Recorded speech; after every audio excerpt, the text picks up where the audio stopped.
Oh, your names? Your cinematography? Scott. Scott? Yeah. Diego. And Diego? And it's DH Films? DHD. DHD? Yeah. DHD Films. DHD. All right. One last thing, just to keep in touch, real quick. Right into DHD Films. They're two cinematographers. So I gave them all information about the Grace AK Wear vlog. I sent out an email through my actually, believe it or not, it was through I think it's called Apple Mail, because it was the only one that was up, because I had to do this whole thing on my phone reorganizing.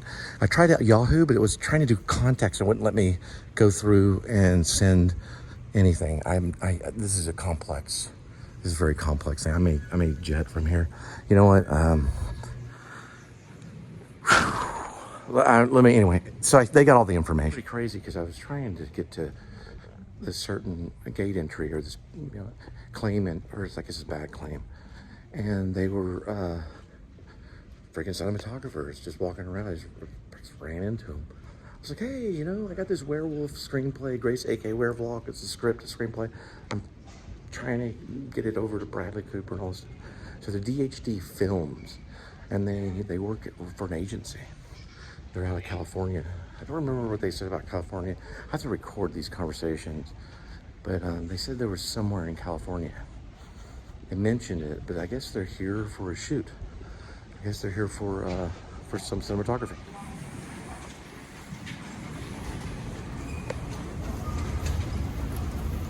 Control tower, probably west. Is that one, according to this.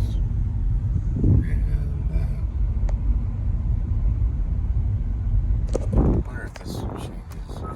Yeah, there it is. I'm gonna change it again to now.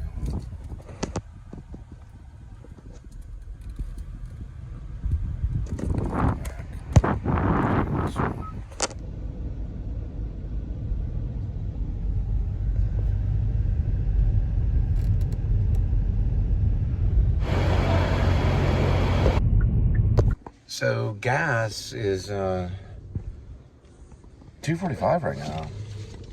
It's pretty good. That can help a lot with the economy on like where you're driving and the things that you're doing. These are important. Gas really does affect the economy. Not the gas that you have like in your stomach if you're eating like a hot dog or something.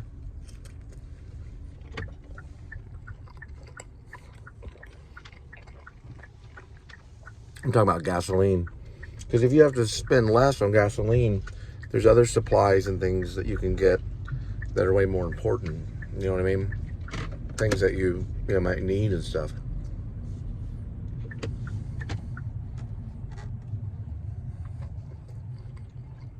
Yep.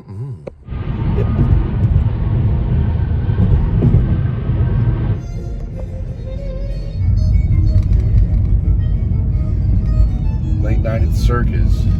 Tomorrow will be Saturday. Actually, officially, it's Saturday now. Feed him or something.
So when I was younger, my dad, he'd always go to Jack in a Box.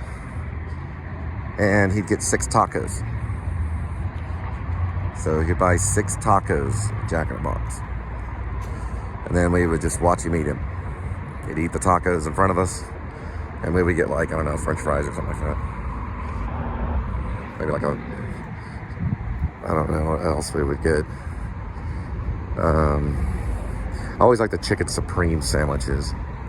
This is a Hawaiian Brother joint right over here. It's got the islands of Hawaii right over there. It's probably better. But I always think of my dad whenever I go to Jack in the Box.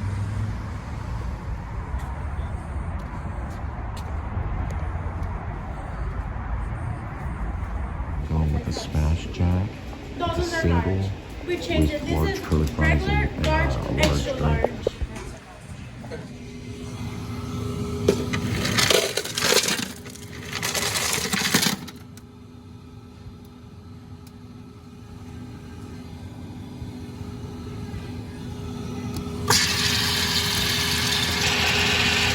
Mixture is Coke Zero and then regular Coke. I don't know if they'll ever make it, but just a little touch of it. And then I go back to the regular, whatever this is, Zero Coke. So it's mostly Zero Coke. Mostly. My next step is to add the points, which are, you can get them this way, into the app. So it's right here. So those points right there.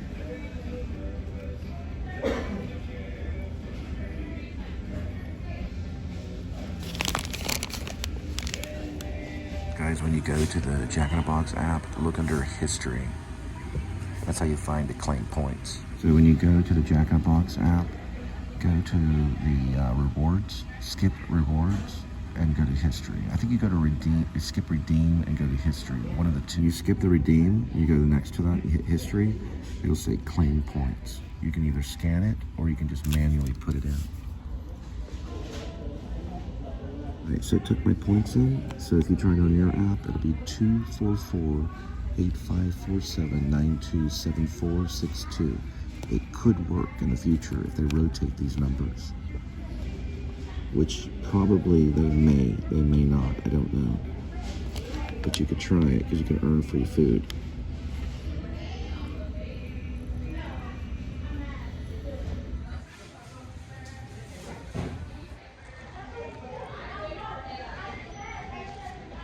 We're waiting on my burger. And my curly fries. And they better make curly fries. Because I told them twice. Because I know that they're probably going to mess it up. So if they do, I'll make them remake the curly fries. Because they do curly fries at Jack in the Box. This might help too.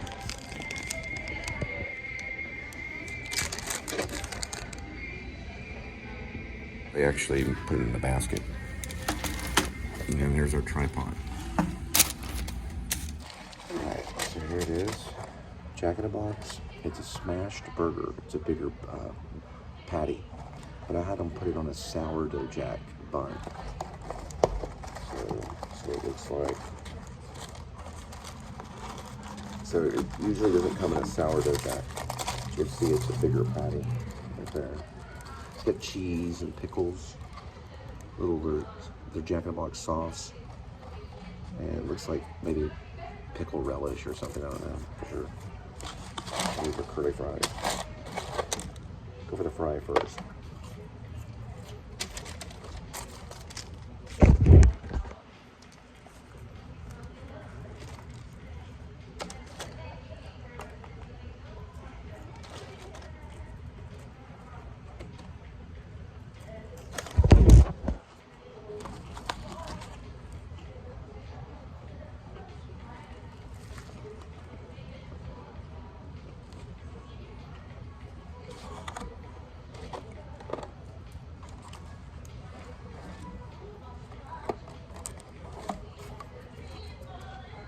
Alright, so what I'm going to do right here is I'm going to add Taco Bell sauce. Is adding the Taco Bell sauce right here.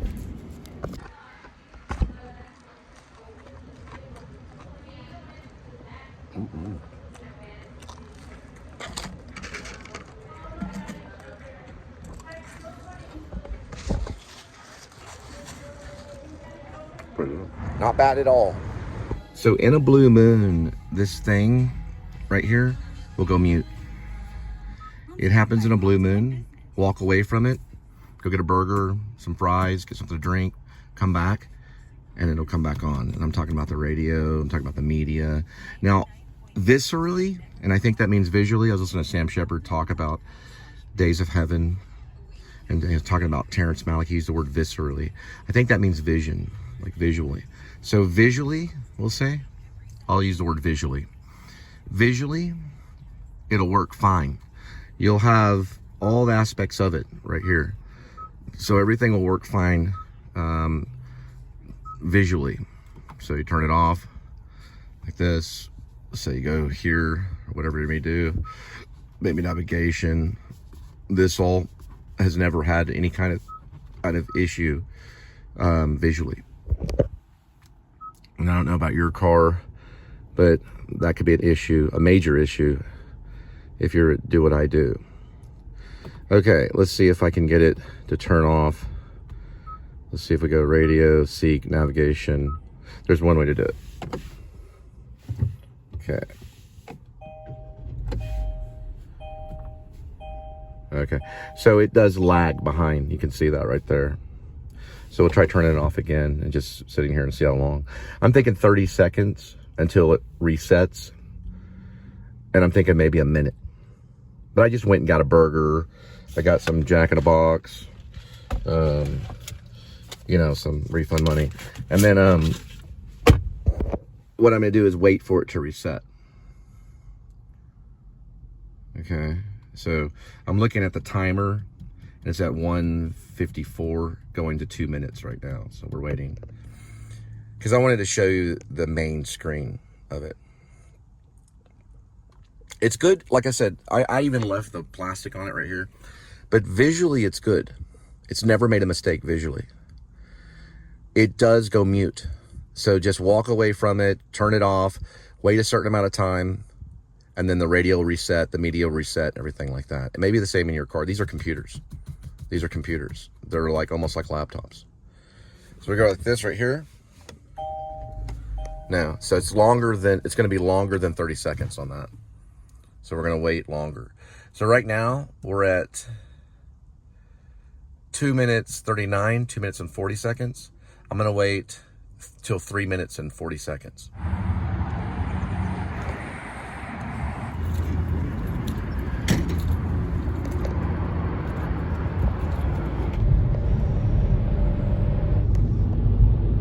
So the last time I refueled is that. Accumulated is 310 miles.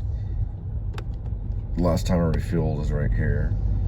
And then this is just for today, for the interview.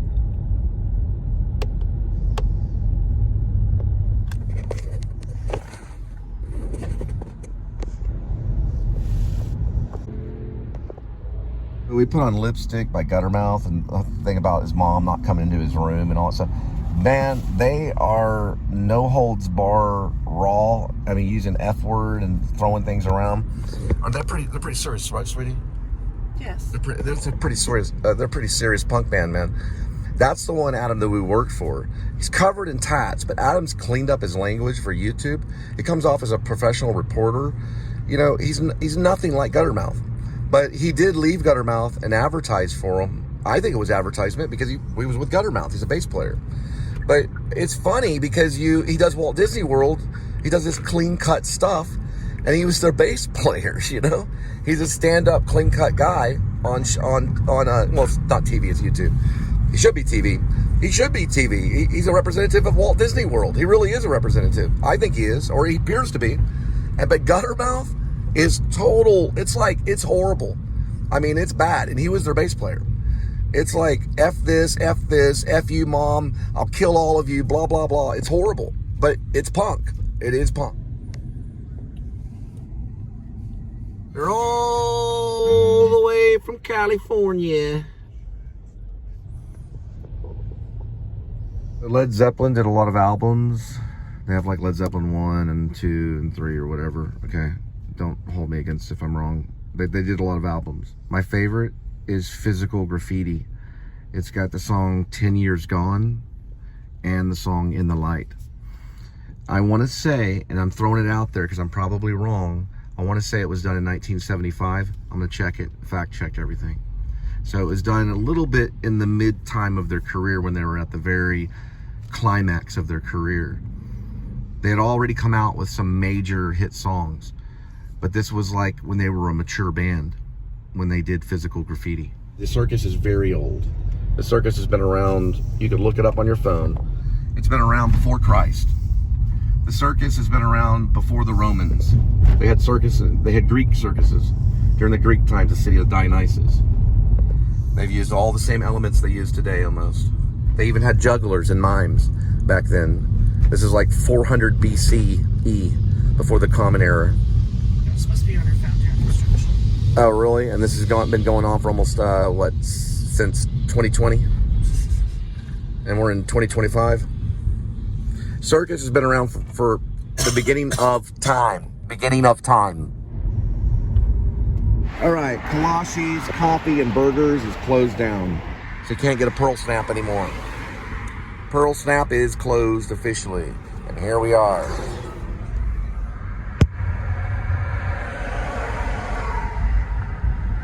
All right, this is called Jamel's. It is a pizza place as well as Italian food and fancy. They do fancy pizza there basically, and Italian food and all kinds of stuff. It is also a bungalow too. They even do burgers, hamburgers there. This is a Mediterranean place where these people are looking. It closed down a few years back. It looks like they found something and they're reopening something right here. So if you look right up this way, you can see the old sign. And it was a Mediterranean restaurant right there. And he's got the It's a specialty food store. Specialty food store. Thank you, Linda, for correcting that. I don't see anything about...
The Panther Island Pavilion, and it's a circus.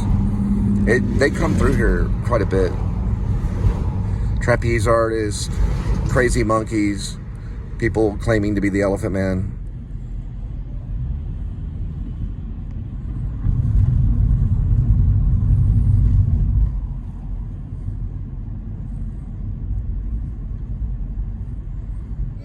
All right, California. No doubt about it. Right there.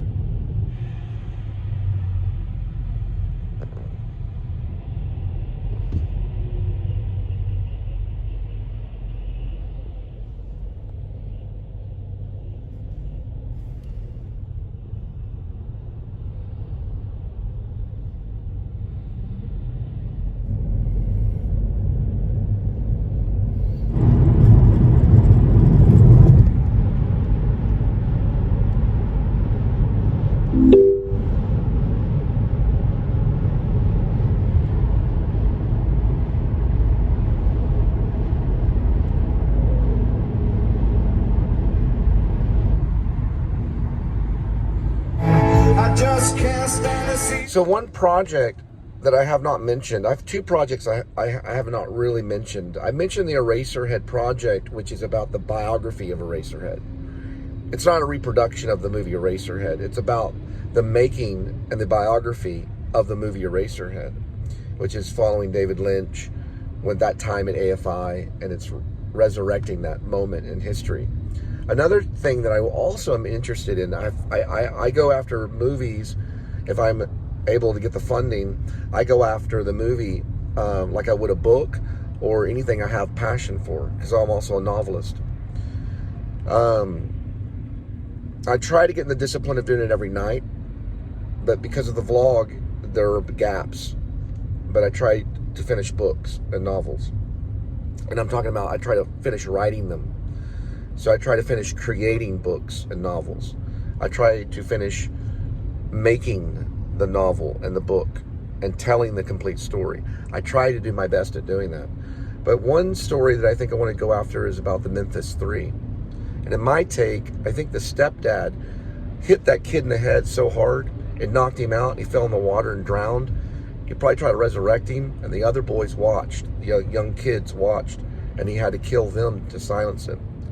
Then he's planted the seed out there in their area that Eccles did it, that the Memphis 3 did it, and it's like a crucible. In a way, Eccles put himself in his own prison. He was listening to Metallica, and doing all this stuff, and he was an easy target at that time if anything would have happened. He was a very easy target. So the stepfather, and then this is what it would be in my story, doesn't mean that they're going to come after him or anything. He was an elder in their community. So his job that night was to make sure the boy, his son, was back, home with him. He was responsible. You can get in a lot of trouble if you're a bad parent. When he saw his own stepson, he probably was over by where those bikes were found. There were 3 bikes found, or there were bikes found on this pipe that went over the creek bed that's been vlogged. People go back and vlog this. It's part of the vlogging community right now. They go back to Memphis, where the Memphis 3 were tried. And he probably hit the stepson and knocked him out, or maybe even killing him, and he fell in the water. And you could take a breath as you're falling, and you could breathe in a lot of that murky water. That would have killed him. You can drown pretty quick. He probably tried to resurrect him. The boys saw it, and once he realized that the other 2 young boys, they were like junior high or middle school boys, once they were witnesses, he exposed of them as well. He hog-tied all 3 of them and threw them into that creek. And they drowned, and the snapping turtles mutilated them. They've proven that. Now, he's set into motion the crime and blaming it on Eccles, if you know who Eccles is, and the other 2, which is a total of 3 Memphis boys, or they were teenagers, were tried. 1 getting the death penalty. So he tried to silence the crime by bringing the blame over to them, by blaming them. Very much like Arthur Miller's The Crucible. If you've ever seen The Crucible. This was done by an elder. So meaning the man that was the step father was older and more mature. So he had to cover up the crime. He also had I think it was an alias that he talked to on the phone, and saying that, listen, they're not going to get both of us and all this stuff. So it's already been proven that he did it, but because of how that community is and how they deal with elders, they won't go after him. Because of how they deal with the community. They were a sacrifice. Now, Eccles was a genius. Eccles was a genius, and he wrote in a journal that he would be a sacrifice. And these things are all prophetic. Metallica, they're somewhat prophetic. It's pretty fast for being in a parking lot. It's right there. So how they deal with elders is different than how they deal with children. Because of Christianity being the father sacrificing the son. And he said that he would be a sacrifice. Although it turned out, because of information, and also the lead singer of Pearl Jam, he turned out not to be a sacrifice. Do you see what I'm saying? And believe it or not, Eddie Vedder is also an elder, but he represents a different culture, right? He represents a different culture.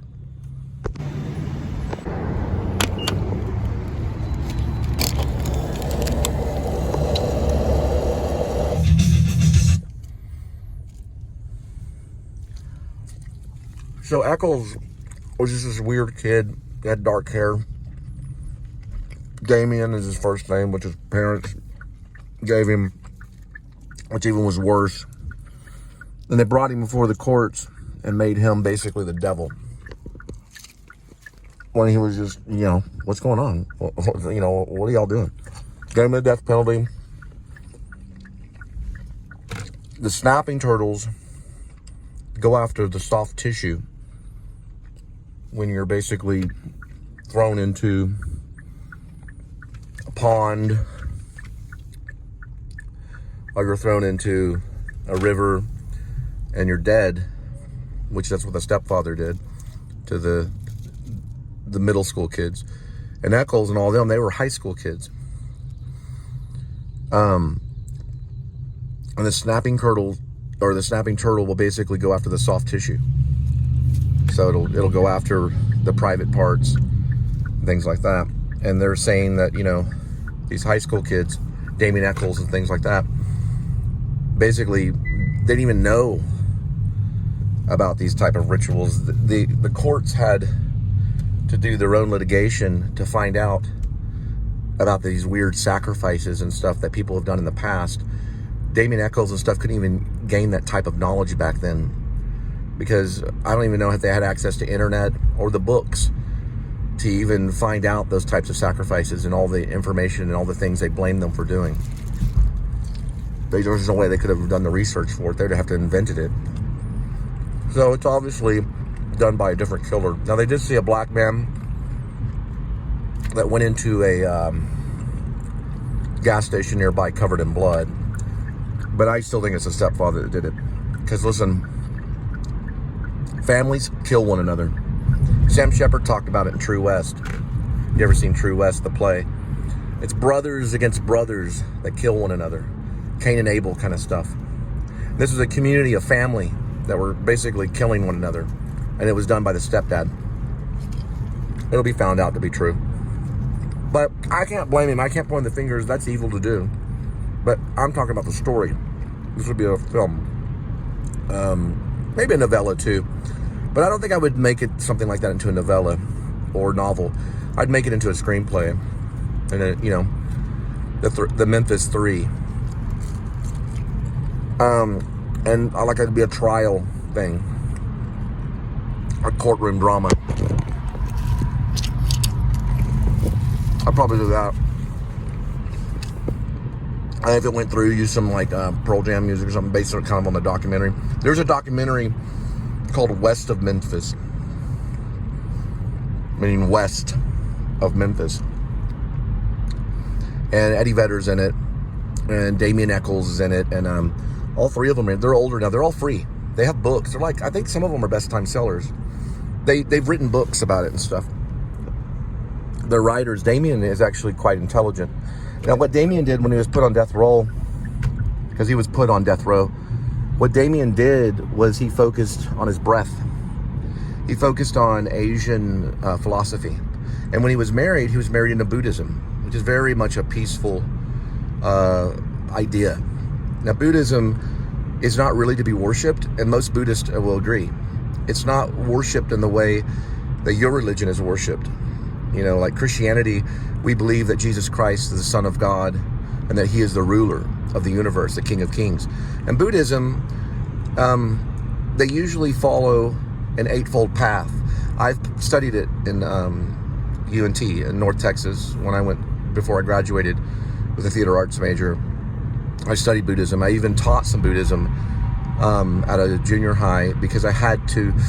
We were studying multiculturalism, and we were given an assignment to bring in a different culture to teach. So we couldn't teach our own culture. We had to find a different culture to celebrate. And I chose Buddhism and to connect it to a play called 1,000 Cranes, which is about Hiroshima and Nagasaki.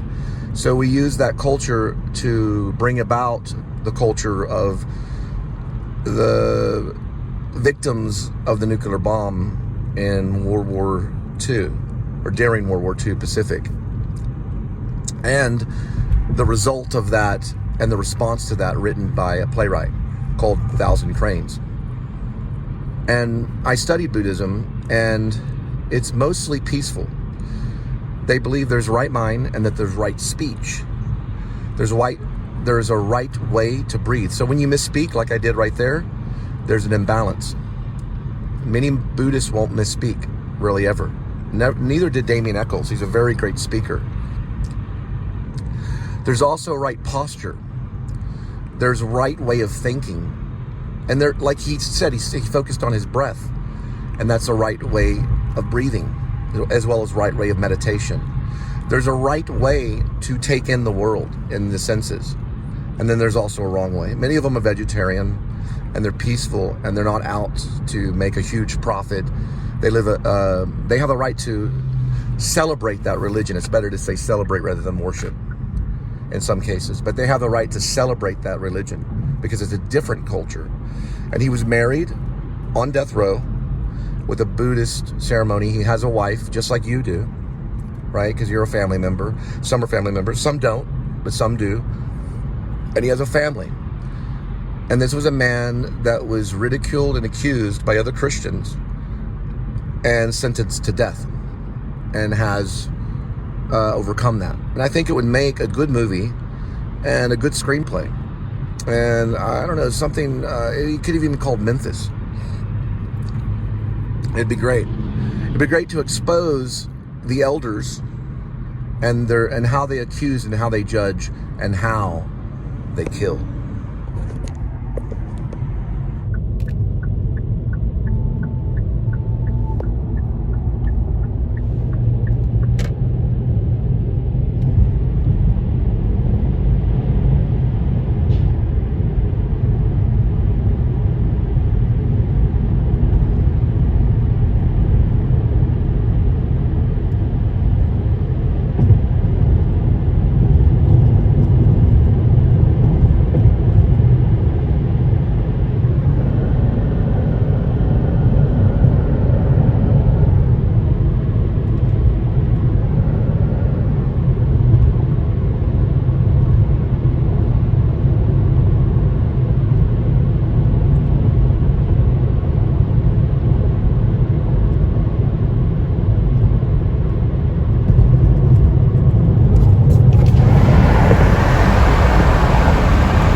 You can barely see the VOR right there.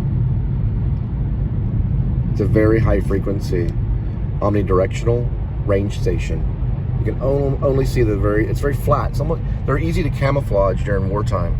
World War II, they used them like crazy to spot aircraft before they could drop the bombs anywhere, really. All the way from England to everywhere that the Nazis tried to attack. The Nazis had them too in Germany to do the same, to try to prevent bombing. Like Dresden, they didn't have good ones near Dresden, let me tell you that. And if they did have them, they were flattened and turned to ash. But somehow in all that, a writer that wrote Slaughterhouse 5 survived it. And the omnidirectional device he did not need. And he walked up to one of the Nazis and he says, "Do you know what the Russians are going to do to you when they find you?" His name was Kurt Vonnegut. And he was a POW from, that whole experience. He survived it. And he wrote about it. Slaughterhouse 5 was one of them. He wrote about ice. A magic ice.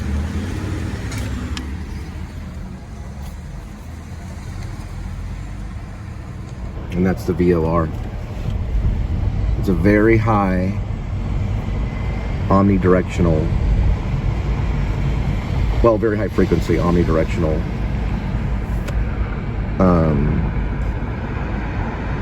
range station. It's the backup. So if GPS fails, the aircraft that's coming in for landing or taking off can see where they are basically through radio frequency. It uses radio, similar to radar, which is, I guess you could say the same thing or very similar. So that plane right there that's in the distance that you can't see, it can actually, from a slant angle, they're always kind of slant or flat.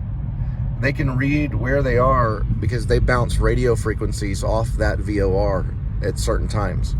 So it helps them in landing and it helps them in taking off and when they're just flying over the airport. It's like a beacon. Almost, if you think of it like this way, think of it as like a lighthouse, but of radio frequency. You might as well just say radar. It's very similar to radar. But there's probably a slight difference maybe between radar and radio, or they're the same thing. If you know, leave a comment. But their main way of finding out where they are on aircraft is through GPS. That's their primary directional whereabout knowledge. I guess you could say their way of seeing, you could say it. It's their way that they can find out how and where and the direction at when they're over the airport. Like it's their guidance. It's their way of being guided is through GPS. That's their primary. Secondary is VOR or radio. That's secondary now. It used to not be that way, but GPS is the primary. There's 3 control towers. There's one west and one east, and then there's a central control tower way over that way. The control towers are very different than the VOR stations. The control towers are more like brains almost. They send the communication to the pilots or to the crew, to the ground crew, and they're basically middlemen. The VOR is always going on, and the pilots can use that regardless of the control towers. But the control towers are important because they can give specific information to the pilots and to the ground crew.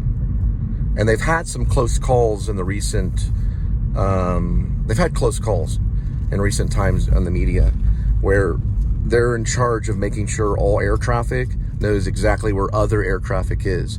There was a horrible accident that happened at a different airport involving a Black Hawk military helicopter. And that probably had to do with encryption codes because those helicopters are supposed to be basically invisible.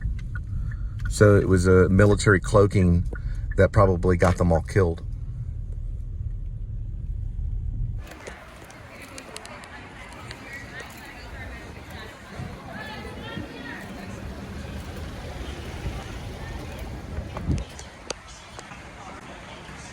If you're a hippie, everything's symbolic. Don't think like a hippie.